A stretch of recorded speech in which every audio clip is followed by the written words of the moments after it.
नमस्कार दोस्तों, good morning भाई लोगों। NCB education hub YouTube channel में आप सभी का हार्दिक अभिनंदन है। दोस्तों, आज अपन एक नया अध्याय शुरू कर रहे हैं। जिस नए अध्याय की अपन बात कर रहे हैं उसका नाम है भारत का अपोहा तंत्र या भारत की नदियां। दोस्तों, भारत की नदियों को आज हम मॉक टेस्ट के माध्यम से शुरू करने जा रहे हैं, यानी भारत की नदियों का अपन व्याख्या सहित हल कर रहे हैं। आइए दोस्तों, अपना पहला क्वेश्चन शुरू करते हैं। सिंधु नदी को यूनानी भाषा में किस नाम से जाना जाता है? पहला क्वेश्चन क्या है दोस्तों? सिंधु नदी को यूनानी भाषा में किस नाम से जाना जाता है? यूनानी भाषा का मतलब क्या है? यूनानी भाषा को दोस्तों ग्रीक भाषा के नाम से भी जाना जाता है। अतः क्वेश्चन ऐसे भी आ सकता है कि सिंधु नदी को ग्रीक भाषा में किस नाम से जाना जाता है? आपके सामने चार ऑप्शन रखे गए हैं, चारों को ध्यान से पढ़िए। पहले, क्या विपाशा के नाम से जाना जाता है, परुष्णी नदी के नाम से, वितस्ता नदी के नाम से, या फिर इसे इंडस नदी के नाम से जाना जाता है? तो अपना सही आंसर है दोस्तों इंडस नदी। सिंधु नदी को ग्रीक भाषा या यूनानी भाषा में इंडस नदी के नाम से जाना जाता है। ठीक है, तीन ऑप्शन और देखिए आप। ये क्या कह रहे हैं कि विपाशा, परुष्णी और वितस्ता क्या है? ये दोस्तों जो सिंधु की पंचनद है ना, पंचनद यानी झेलम, चिनाब, रावी, व्यास और सतलज, उन पंच नदों में से ही कुछ नदियां हैं जिनका प्राचीन नाम दिया गया है। जैसे विपाशा दोस्तों व्यास नदी को कहा गया है, यानी व्यास नदी का प्राचीन नाम है विपाशा नदी। परुष्णी नदी, परुष्णी दोस्तों रावी नदी को कहा गया है, रावी नदी का प्राचीन नाम है परुष्णी नदी। और वितस्ता झेलम नदी को कहा गया है। कौन सी नदियों कहा गया है? झेलम नदी को, यानी झेलम का प्राचीन नाम है वितस्ता, रावी का प्राचीन नाम है परुष्णी, व्यास का प्राचीन नाम है विपाशा, और इस आपकी सिंधु नदी का प्राचीन नाम है इंडस नदी, या इसे यूनानी भाषा में इंडस के नाम से जाना जाता है। एक और ध्यान रखना आप, यदि सतलज नदी का आपसे पुराना नाम पूछ लिया जाए कि सतलज का पुराना नाम क्या था, तो उसका पुराना नाम था दोस्तों सतुड़ी नदी। नेक्स्ट क्वेश्चन, सिंधु नदी की भारत में लंबाई बताओ। केवल भारत में लंबाई पूछ रहा है, यहां कंफ्यूज मत होना। क्वेश्चन को ध्यान से पढ़ा करो। एक तो एग्जाम का कोई सा भी क्वेश्चन हल करें, क्वेश्चन को बस ध्यान से पढ़े। क्वेश्चन आपसे क्या पूछ रहा है कि सिंधु नदी की भारत में लंबाई कितनी है? क्या 2880 किलोमीटर है, क्या 1180 किलोमीटर है, क्या 1114 किलोमीटर है, या फिर 1050 किलोमीटर है? ऑप्शन सारे आपके कंफ्यूज पैदा करने वाले हैं दोस्तों, क्योंकि ये जो सारे आंकड़े हैं ना, ये नदियों की लंबाई के ही है। ऑप्शन में जितने भी आंकड़े आपको दिए जाते हैं कंपटीशन एग्जाम्स में, ऐसे मान लीजिए वो नदियों से संबंधित ही होते हैं। तो इसमें से आप चॉइस कीजिए दोस्तों, चुनिए अपना सही आंसर कि सिंधु नदी की भारत में लंबाई कितनी है। सिंधु नदी की भारत में लंबाई है दोस्तों 1114 किलोमीटर। सिंधु नदी की भारत में लंबाई कितनी है? 1114 किलोमीटर। तो बाकी के इन तीन ऑप्शन की भी बात कर लीजिए। ये 1114 किलोमीटर ध्यान रखना केवल भारत के जम्मू कश्मीर राज्य में है, यानी सिंधु नदी केवल भारत के जम्मू कश्मीर राज्य में से ही तो बहती है, यानी तिब्बत मानसरोवर से निकलती है, भारत के जम्मू कश्मीर में बहती है और फिर पाकिस्तान में चली जाती है। बस यही होता है सिंधु नदी के बारे में। तो सिंधु नदी की भारत में लंबाई है 1114 किलोमीटर। तो 2880 किलोमीटर क्या है? इस सिंधु नदी की दोस्तों टोटल लंबाई है, कुल लंबाई। भारत, तिब्बत और पाकिस्तान तीनों क्षेत्रों में सिंधु नदी की कुल लंबाई कितनी है? 2880 किलोमीटर। तो फिर 1180 किलोमीटर क्या है? 1180 किलोमीटर है दोस्तों भारत में चिनाब नदी की लंबाई। चिनाब नदी की लंबाई, चेनाब नदी की भारत में लंबाई कितनी है? 1180 किलोमीटर। तो फिर 1050 किलोमीटर क्या रह गया? 1050 किलोमीटर है दोस्तों भारत में सतलज नदी की लंबाई। भारत में सतलज नदी की लंबाई कितनी है? 1050 किलोमीटर। आप ध्यान रखना, यहां यदि आपसे क्वेश्चन ये पूछ लिया जाए कि भारत में नहीं, पाकिस्तान सहित चिनाब नदी की लंबाई कितनी है, यानी टोटल लंबाई कितनी है, तो 1500 किलोमीटर है। ठीक है दोस्तों, आगे देखिए। भाखड़ा नांगल बांध किस नदी पर है? बहुत ही गजब का क्वेश्चन है दोस्तों ये। भाखड़ा नांगल बांध, भाखड़ा और नांगल ये दो अलग अलग बांध हैं, ज्यादा दूर में स्थित नहीं है, पास पास के सीमा क्षेत्रों में स्थित है, लेकिन ये पंजाब और हिमाचल प्रदेश के सीमा क्षेत्रों में स्थित है। इसलिए एक गांव तो पंजाब में आता है और एक गांव हिमाचल प्रदेश में आता है। आपसे क्वेश्चन क्या पूछा गया है? भाखड़ा नांगल बांध किस नदी पर है? क्या सतलज नदी पर है, क्या व्यास नदी पर है, चिनाब नदी पर है या फिर सिंधु नदी पर है? तो भाखड़ा नांगल बांध का सही आंसर क्या होगा? यह सतलज नदी पर है। भाखड़ा नांगल बांध कौन सी नदी पर है दोस्तों? सतलज नदी पर। और ये बांध कहाँ स्थित है? हिमाचल प्रदेश और पंजाब के सीमा क्षेत्रों में स्थित है। क्या व्यास नदी पर कोई बांध स्थित है? व्यास नदी पर दोस्तों पोंग बांध है। कौन सा बांध है? पोंग बांध, जो हिमाचल प्रदेश में स्थित है। और जो पोंग बांध का जलाशय है ना, यानी बांध के पीछे जो झील बनती है, उसका नाम है दोस्तों राणा प्रताप सागर झील। राणा प्रताप सागर झील। आपसे क्वेश्चन पूछ लिया जाएगा कि पोंग बांध के जलाशय को किस नाम से जाना जाता है? राणा प्रताप सागर झील के नाम से जाना जाता है। या हिमाचल प्रदेश में जो पोंग बांध स्थित है वो कौन सी नदी पर है? व्यास नदी पर है। चिनाब नदी के बारे में पूछ ले जाए कि चिनाब नदी पर भी कोई बांध है क्या? दोस्तों चिनाब नदी पर भारत के जम्मू कश्मीर राज्य में मुख्य रूप से 3 बांध हैं। कितने बांध हैं? 3 बांध। एक तो है सलाल बांध परियोजना, एक बगलीहार बांध परियोजना और एक है दुलस्ती बांध परियोजना। बहुत सारी एग्जाम्स में ये क्वेश्चंस पूछ लिए जाते हैं दोस्तों कि सलाल बांध परियोजना, बगलीहार बांध परियोजना और दुलस्ती बांध परियोजना का संबंध कौन सी नदी पर है, या फिर ये परियोजनाएं कौन सी नदी पर शुरू की गई है? तो चेनाब नदी पर शुरू की गई है दोस्तों। और कौन से राज्य में शुरू की गई है? मुख्य रूप से जम्मू कश्मीर राज्य में शुरू की गई है। क्या सिंधु नदी पर भी कोई बांध है? दोस्तों सिंधु नदी पर एक विवादित बांध बनाया जा रहा है, यानी पाकिस्तान के द्वारा बनाया जा रहा है अपने पीओके क्षेत्र में, यानी पाक ऑक्युपाइड कश्मीर में। वहां पर पाकिस्तान दोस्तों इस सिंधु नदी पर एक बुंजी बांध बना रहा है। उस बांध का क्या नाम है? बुंजी बांध। तो बताओ भारत स्वाभाविक है कि उस बांध का विरोध करेगा। तो आपसे क्वेश्चन पूछ लिया जाएगा कि बुंजी बांध परियोजना कौन से देशों के बीच में विवाद का विषय रही है? भारत और पाकिस्तान के बीच में विवादित रही है। और क्या क्वेश्चन पूछेगा कि बुंजी बांध कौन सी नदी पर बनाया जा रहा है? सिंधु नदी पर बनाया जा रहा है। ठीक है दोस्तों, आगे देखिए। सतलज नदी का उद्गम स्थल। एक क्वेश्चन दोस्तों आपसे उद्गम स्थल से भी पूछा जाता है कि सतलज नदी का उद्गम स्थान क्या है? क्या व्यास कुंड है, या फिर बोखरचू हिमनद है, या वेरीनाग झील है, या फिर राक्षसताल झील है? अपना सही आंसर होगा दोस्तों इसमें सतलज नदी का उद्गम स्थल। सतलज नदी का उद्गम स्थल है दोस्तों राक्षसताल झील। और ये राक्षसताल झील तिब्बत में जो कैलाश मानसरोवर पर्वत है ना, वहीं पर स्थित है दोस्तों। और इसी हिमनद से निकलती है सतलज नदी। अब ये बाकी के जो 3 ऑप्शन है ना, व्यास कुंड, बोखरचू हिमनद और वेरीनाग झील, ये तीनों स्थान भी दोस्तों किसी न किसी नदी का उद्गम स्थल रहा है। तो अपने इनकी भी बात कर लेते हैं। जैसे व्यास कुंड से तो सीधा सा पता चल रहा है कि व्यास नदी निकलती है। क्वेश्चन आ जाए भारत में व्यास नदी का उद्गम स्थल क्या है, या व्यास नदी कहां से निकलती है? तो व्यास कुंड हिमाचल प्रदेश से निकलती है। दूसरा क्वेश्चन देखिए, बोखरचू हिमनद।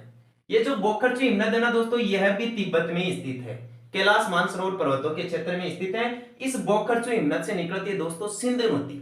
सिंधु नदी कहां से निकलती है? बोखरचू हिमनद से निकलती है, तिब्बत से निकलती है। एक हो गया दोस्तों आपका वेरीनाग झील।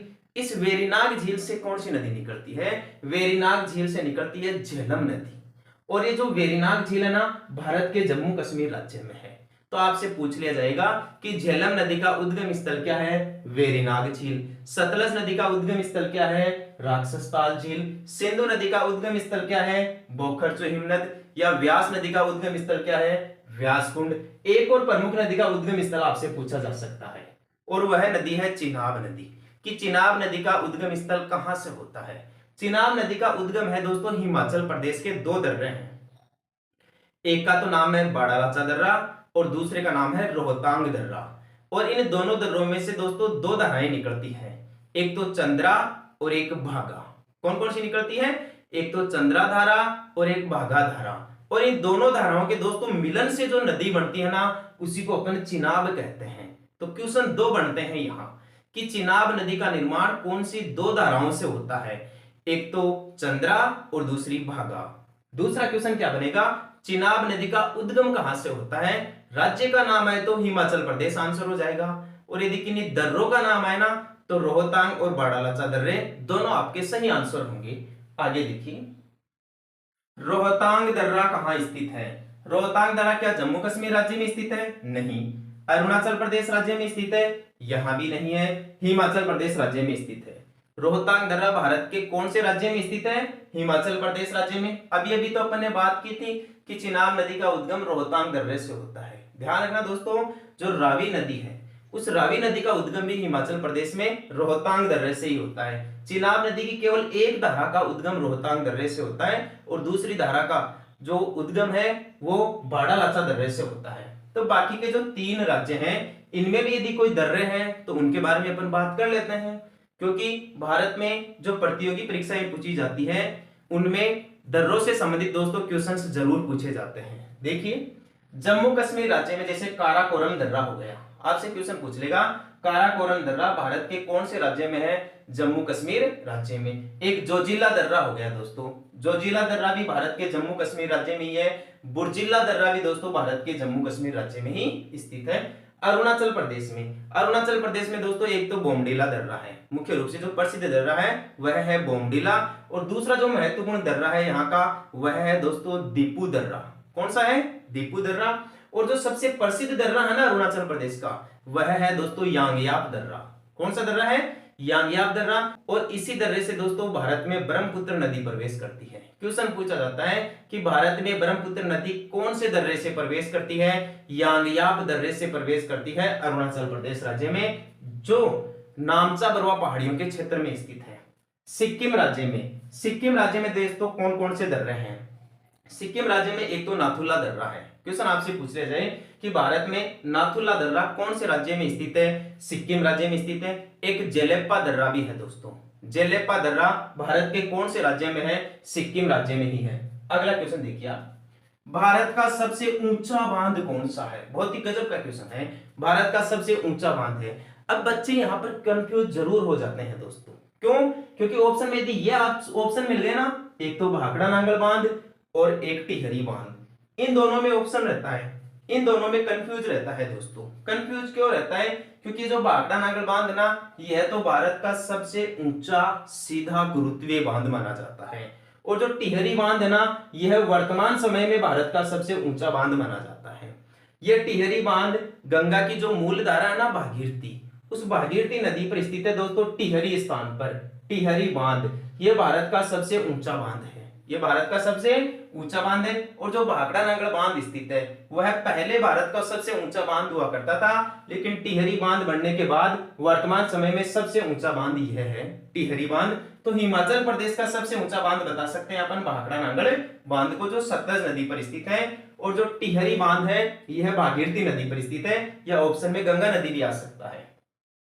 हीराकुंड बांध के बारे में क्या क्वेश्चन बनेगा? हीराकुंड बांध दोस्तों भारत के ओडिशा राज्य में है और महानदी पर स्थित है। ये हीराकुंड बांध भारत का सबसे लंबा बांध है दोस्तों।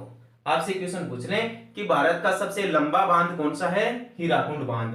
कौन सी नदी पर है? महानदी पर। कौन से राज्य में है? ओडिशा राज्य में। अगला क्वेश्चन देखिए, राणा प्रताप सागर बांध। राणा प्रताप सागर बांध दोस्तों राजस्थान राज्य में है और राजस्थान के चित्तौड़गढ़ जिले में स्थित है, जो चंबल नदी पर बना हुआ है। चंबल नदी पर दोस्तों मुख्य रूप से 4 बांध बनाए गए हैं।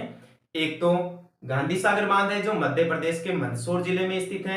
एक राणा प्रताप सागर बांध है जो राजस्थान के चित्तौड़गढ़ जिले में है। एक कोटा बैराज बांध है जो कोटा जिले में स्थित है, और एक जवाहर सागर बांध स्थित है चंबल नदी पर, और वह भी कोटा में स्थित है। राणा प्रताप सागर बांध की विशेषता क्या है? राणा प्रताप सागर बांध दोस्तों राजस्थान का सबसे बड़ा बांध है। राजस्थान का सबसे बड़ा बांध कौन सा है? राणा प्रताप सागर बांध। क्वेश्चन आपसे पूछ ले, राजस्थान का सबसे ऊंचा बांध कौन सा है? राजस्थान का सबसे ऊंचा बांध है दोस्तों जाखम बांध। कौन सा बांध है? जाखम बांध है, जो जाखम नदी पर राजस्थान के प्रतापगढ़ जिले में स्थित है। और तीसरा क्वेश्चन क्या पूछा जा सकता है राजस्थान से बांध के बारे में, कि राजस्थान का सबसे लंबा बांध कौन सा है?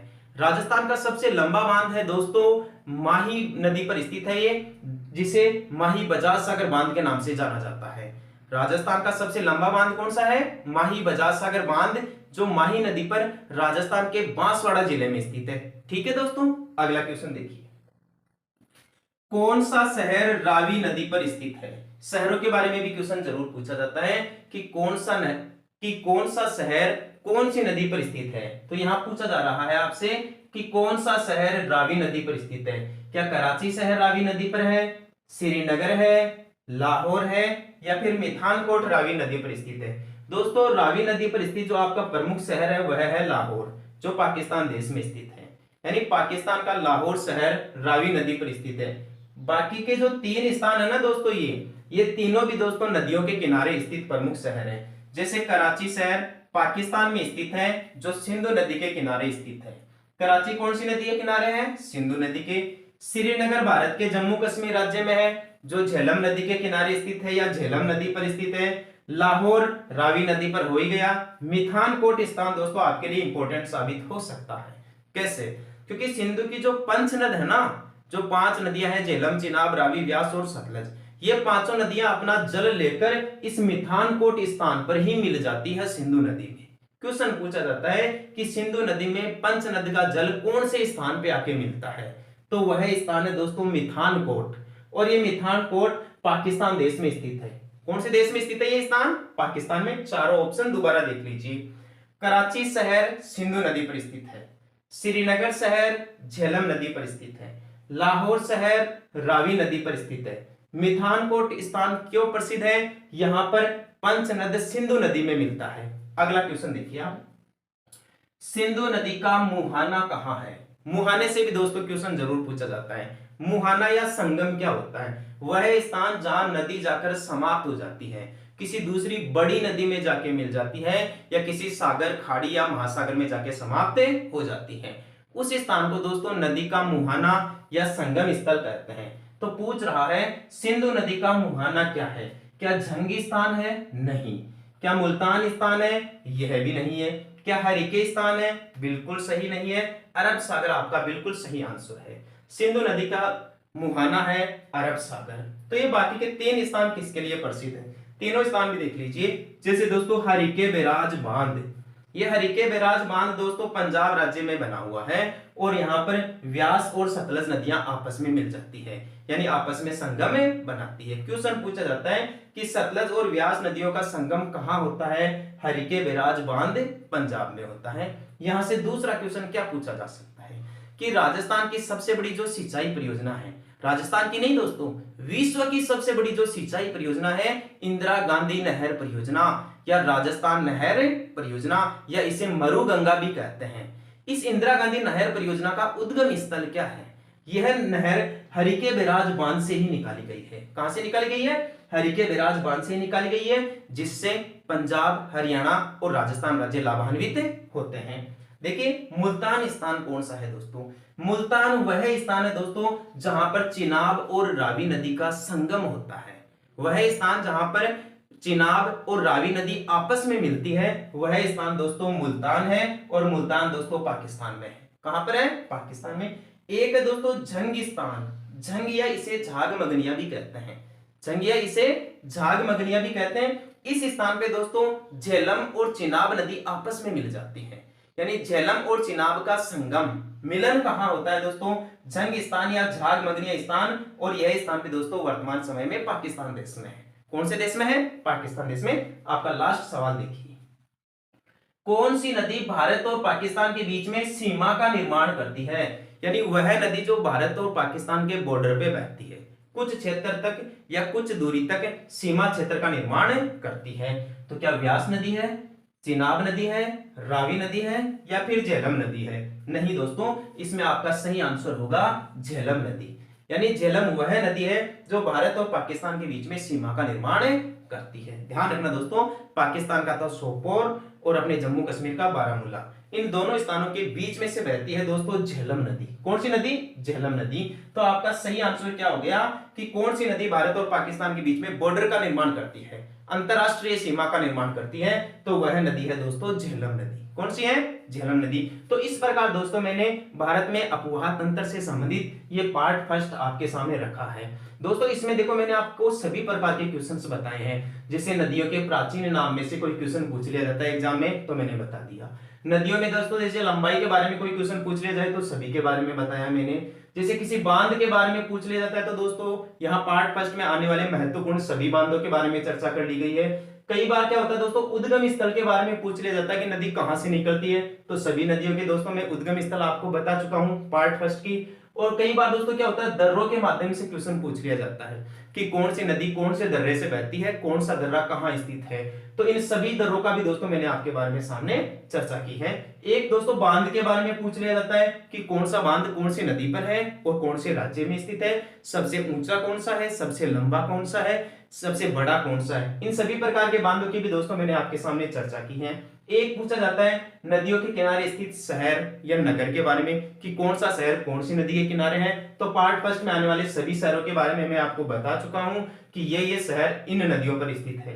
एक पूछा जाता है दोस्तों मुहाने के बारे में कि कौन सी नदी कहां समाप्त होती है। तो सभी नदियों के बारे में मैंने बताया है लगभग आपको, यानी पार्ट फर्स्ट के अंतर्गत आने वाली सभी नदियों के बारे में। और दोस्तों इस पार्ट फर्स्ट में एक सीमा विवाद था भारत और पाकिस्तान के बीच में, जिसके बारे में भी मैंने आपके सामने चर्चा की है। एक और सीमा विवाद रहा है भारत और पाकिस्तान के बीच में सिंधु नदी के जल बंटवारे को लेकर। सिंधु नदी के जल बंटवारे को लेकर एक तो झेलम नदी को लेकर भारत और पाकिस्तान के बीच में विवाद रहा है, और एक सिंधु नदी को लेकर भारत और पाकिस्तान के बीच में विवाद रहा है। सिंधु नदी जल बंटवारे का जो समझौता था वह तो 1960 में हो गया है भारत और पाकिस्तान के बीच में, और इस समझौते में जो मध्यस्थता की भूमिका निभाई है वह दोस्तों विश्व बैंक ने निभाई है। तो दोस्तों यदि आपको हमारा पढ़ाना पसंद आया है, अपनी पढ़ाने की शैली आपको पसंद आई है, आपके एग्जाम के लिए जो कंटेंट उपलब्ध करवाए जा रहे हैं वो महत्वपूर्ण लग रहे हैं, या आपको ऐसा लगता है कि इस वीडियो क्लास को देखने से प्रतियोगी परीक्षाओं में मेरी मदद हो सकती है दोस्तों, तो आप अपने चैनल को लाइक शेयर और सब्सक्राइब जरूर करें। ठीक है दोस्तों, राम राम भाई।